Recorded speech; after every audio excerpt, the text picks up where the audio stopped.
नमस्कार दोस्तों, मैं हूं आपका दोस्त और सखा मधुबानी। आप देखें जो टॉक्स में बात करेंगे कि भैया मेरे 2024 से हम क्या सीख ले सकते हैं कि जिससे कि हम 2025 में अपने लॉस से बच सके। जैसा कि आपने देखा होगा कि रात में हमने एक वीडियो डाला था फियर एंड ग्रीड का, काफी अच्छा वीडियो था और उसको आप लोग उम्मीद करता हूं अप्रिशिएट भी करेंगे। तो फियर एंड ग्रीड से ही पूरी की पूरी मार्केट चलती है। आगे बढ़ने से पहले मैं आपको एक बात बताऊं कि 2025 में थोड़ा सा सिग्नल लग रहा है कि जून तक तो डगमग रहेगा, क्योंकि 20 जनवरी को जब इनकी ताजपोशी होगी ट्रम्प चाचा की, उसके बाद में अभी क्या क्या निकल करके आएंगे तब ये देखने वाली बात होगी। उसके बाद में हमारा बजट आएगा।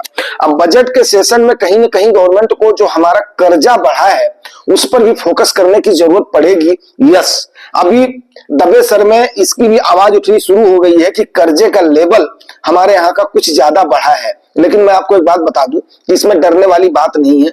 देश है तो सरकार यहाँ पर कर्जा लेगी और अमेरिका प्लस चाइना के बनस्पति हमारे यहाँ का कर्जा कम है।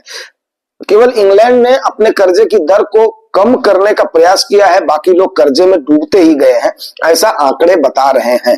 तो वो हुआ है ऋषि सुनक की वजह से, जो उन्होंने उस समय उनकी अर्थव्यवस्था गड़बड़ाई थी, जिसकी वजह से उनके पूर्व पीएम ने इस्तीफा दिया था। आप लोगों को याद होगा, जैसे ऐसे लगता है कल की बात हो। फिर ऋषि सुनक भी बने थे, उन्होंने काम किया, फिर उसके बाद में वो अपना हार भी गए चुनाव वगैरह। तो ये सारी चीजें हैं जो कि आएंगी, आने वाले समय में उठेंगी, लेकिन हमें वहां पर चिंता लेने की जरूरत नहीं है। हमें सिर्फ और सिर्फ चिंता करने की एक चीज है, चिंता करने की नहीं बोलूंगा, सचेत रहने की एक चीज है कि 2024 में जो हमने सीखा है 2025 में हम अपने लॉस से कैसे बच सकते हैं। क्योंकि बिना इन्वेस्ट किए हुए तो काम चलना मुश्किल है। इन्वेस्ट तो हमें करना है, लेकिन वो इन्वेस्टमेंट की जो स्ट्रैटेजी है जो आपको बार बार बताई जाती है उसको आप इंप्लीमेंट कैसे करें। तो सबसे पहले मैं आपका ध्यान लेकर के जाऊंगा 27 सितंबर की तरफ, जो कि 27 सितंबर को आपने देखा होगा जब 26,000 से ऊपर निफ्टी गई थी, 55,000 से ऊपर आपके बैंक गया था, निफ्टी बैंक गया था, और 55-56 के 57,000 तक आपका स्मॉल कैप इंडेक्स गया था, मिड कैप इंडेक्स ऐसे धुआंधार रैली किया था। मतलब सारे इंडाइसेस, पीएसयू बैंक ने, डिफेंस सेक्टर ने, सबने जो है, डिफरेंट सेक्टरों ने भी, सबने।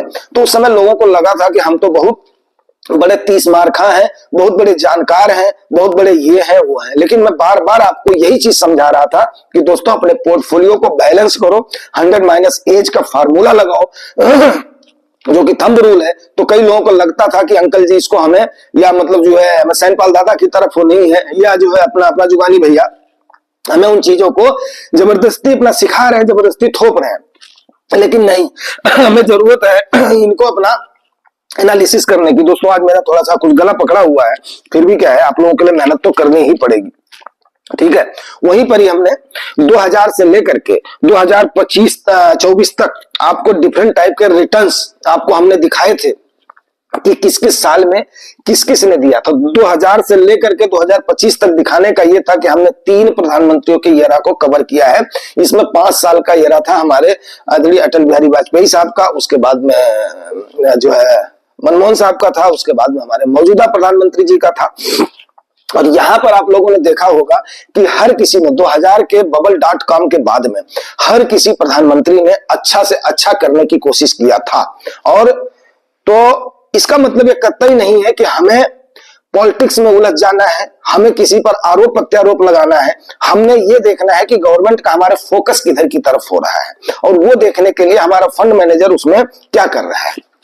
तो पहली चीज आपने जो करनी है, जैसे आपका जितना रिस्क एपेटाइट है, मैं फिर बार बार ये बात बोलूंगा, जितना आपकी रिस्क एपेटाइट है, मतलब खतरा लेने की क्षमता है, जो आप झेल सकते हो, उतना ही आपने रिस्क लेना है। जैसे कि हमने आपको बताया था कि अगर आपको 2 फीट से कूदने के लिए बोल दिया जाए तो आप वहां से आराम से ऊपर से कूद जाओगे, लेकिन अगर 10 फीट से ऊपर से कूद दिया जाए तो कहीं ना कहीं आपको डर लगेगा, और वो डर आपके ऊपर हावी होना चाहिए। दूसरा, लालच उतना ही हमने करना है, ज्यादा हमने लालच नहीं करनी है, ठीक है ना। तो इस बात को भी आपने अपना ध्यान रखना है। वहीं पर ही मार्केट की वोलाटिलिटी से हमने डरना नहीं है। तीसरी जो सीख हम ले रहे हैं, मार्केट की वोलाटिलिटी से हमने डरना नहीं है। जैसा कि मैं आपको अगर एक ग्लैंस में दिखाऊं तो वाजपेयी साहब के एरा का मैं सबसे पहले ले लेता हूं। 2000 में आपकी मार्केट में -14 पॉइंट जब आया था, bubble.com आया था 65। उसके बाद 2001 में जब अफगानिस्तान पे और हमारे संसद पे अटैक हुआ था तो -16.18। लेकिन 2002 में मार्केट ने क्या किया था 3.25%, जबकि उस समय 8% से ऊपर ब्याज दर थी, 8.5-9% तक थी, तब आपके 3.25 दिया था। तो 14 और 16 30% का गंवाने के बाद में तब जाकर के 3.25% रिटर्न मिला है। फिर भी जो डटे रह गए थे, तो ये प्रधानमंत्री अटल बिहारी वाजपेयी साहब के टाइम का है, 71.90% 2003 में आपकी मार्केट ने रिटर्न दिया था। तो सारे को कवर करके और उसके बाद में डबल कर दिया था। इसलिए छोटी मोटी गिरावट से आपने घबराना नहीं है दोस्तों। ये डाटा मैं दोबारा इसलिए रिपीट कर रहा हूं कि ताकि आपको ये सारी चीजें क्लियर हो जाए। 2004 में वही 10.68 तकरीबन 11% के आसपास, 2005 में 36.34 दिया था, 2006 में 39% दिया था, 2007 में 54% आपकी मार्केट ने रिटर्न दिया था। अब देखो 54%, 39%, 36%, 10%, 11%, लेकिन 3 साल वहीं पर माइनस में रिटर्न दिया था। तो ये, और 2008 में आपका क्रैश आया था लेमन ब्रदर वाला, वहां पे सीधा मैसअप हो गया था, 51% का करेक्शन आ गया था। तो आप सोचिए कि आपको यहां पर क्या सीख मिल रही है, आपको यहां पर क्या लेसन मिल रहा है। आप अपने आप में खुद समझ सकते हैं कि यस, हमें ये लेसन मिल रहा है। तो हमेशा इन चीजों के लिए अगर आप तैयार हैं तभी मार्केट आपके लिए बनी हुई है। अगर आप तैयार नहीं है तो मार्केट आपके लिए दोस्तों नहीं है। उसके बाद में 2009 में देखिए, जब 51% का फॉल हुआ है, तो अगला 50% तो उसने कवर करा ही करा है, और प्लस उसके बाद में आपको 75.76% का रिटर्न, तकरीबन कुछ इंडाइसेस में तो 80% का रिटर्न 2009 में दिया है।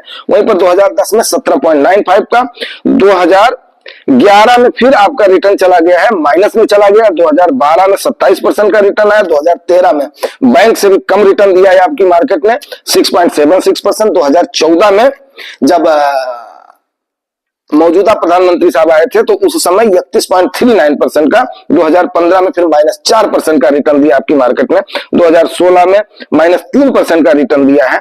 वहीं पर ही 2017 में जाकर के फिर 28% दिया है, 2018 में फिर जो 3% दिया है, 2019 में फिर 12% दिया है, 2020 में आपकी मार्केट ने इतने हो हल्ला के बाद में भी 14-15% का रिटर्न दिया है, 2021 में मैसिव रिटर्न दिया है, 2022 में फ्लैट 4.32% दिया है, 2023 में आपका रिटर्न 19% हो गया है। अब 2024 में आपको पता ही है कि 10% से नीचे ही, मतलब सिंगल डिजिट में रिटर्न है।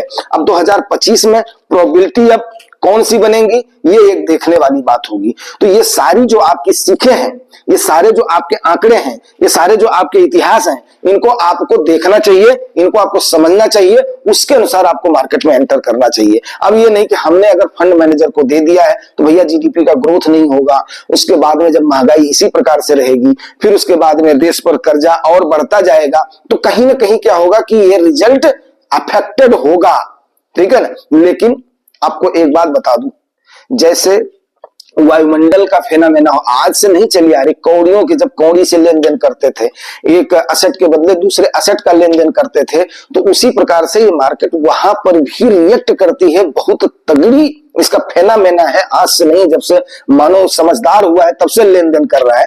तो वहां पर क्या होता है, जहां पर भी खाली होता है ना, वहां पर एक वैक्यूम क्रिएट होता है। बात मेरी समझ रहे हो, वैक्यूम क्रिएट होता है और वो उसकी भरपाई जरूर होती है, बशर्ते कि आप उस वैक्यूम में आपने डरना नहीं है। ये बात मेरी याद कर लीजिएगा। और वहां पर पक्का अपने सेफ्टी प्रिकॉशंस को लेकर के, सिवाय खाली फंड मैनेजर के भरोसे नहीं, और कोशिश ये करना विकेट रखना है। मार्केट जो बार बार इन्वेस्टमेंट का मौका देती है, जैसे लोगों को लग रहा था 27 सितंबर से पहले, मैं फिर उल्लेख करना चाहूंगा, अब तो मेरी रैली छूट गई, अब तो मेरी ये छूट गई, अब तो मेरी ये छूट गई, लेकिन मैं बार बार एक ही एग्जाम्पल देता था कि आपके पास अब विकेट होने चाहिए, आपके पास विकेट होने चाहिए। और बड़ा वो लगता है जब मार्केट में फॉल अच्छा खासा आ जाता है, उस समय जब आदमी के पास एवरेज आउट करने, इसलिए कम निवेश करो, टाइम दो, मौके का अपॉर्चुनिस्ट बनो। ये सारी चीजें 2024 में आप सीख सकते हैं और मार्केट से आप लाभ कमा सकते हैं। तो ये अगर आप इसको करेंगे तभी जाकर के बात बनेगी, ठीक है ना। और बस इसके साथ ही इसको क्लोज करते हैं, इस सेशन को। मिलते हैं सवेरे किसी और, शाम को किसी और सेशन में। Thank you.